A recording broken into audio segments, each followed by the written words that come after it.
You have heard or you've come in contact with the Bible at some point in your life.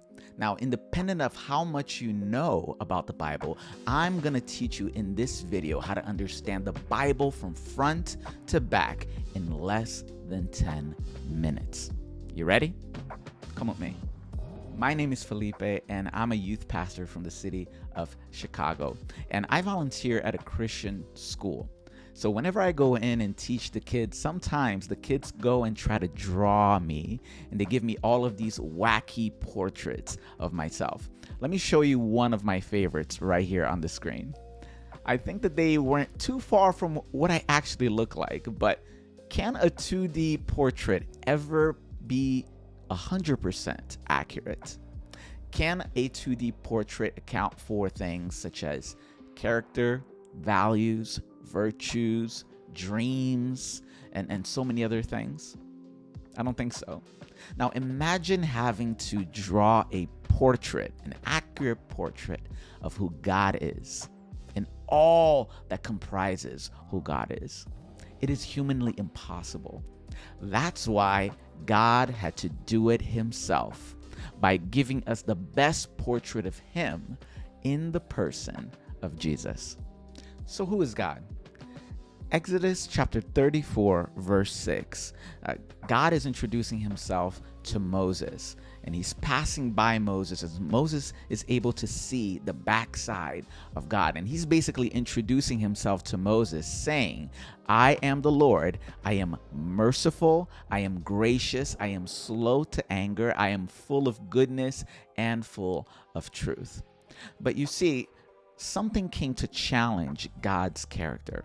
If we go to the book of Genesis chapter 3, verses 1 to verse 5, we see that in Eden there was a serpent that came to trick Adam and Eve and deceive them into disobeying God's clear and direct command for them to stay clear of the tree of knowledge of good and evil. They weren't supposed to eat of the fruit, because if they did, they will be introduced to something that they had never known before, called death.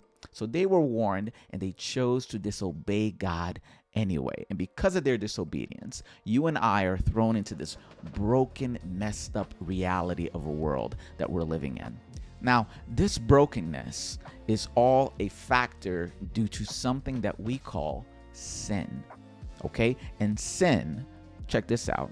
Sin gives us an inaccurate portrait of who God is. So, because of this sin reality, if you go through the Old Testament of the Bible, you'll see that God tried to create a solution so that his people would get an accurate portrait of who he is.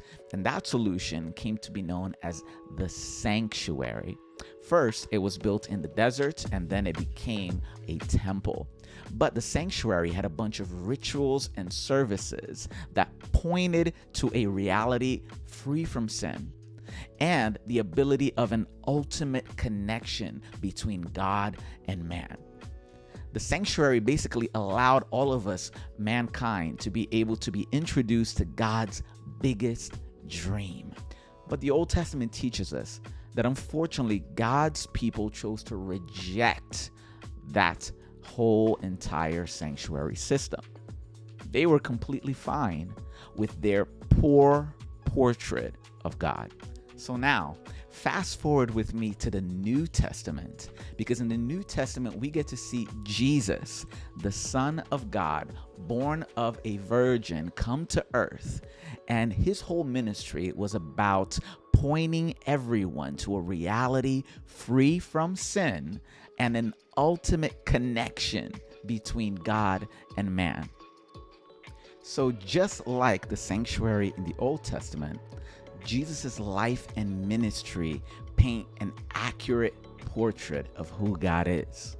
But just like the people in the Old Testament, the people that heard Jesus preach and teach did not accept him nor his message, and they chose to crucify him on a criminal's cross.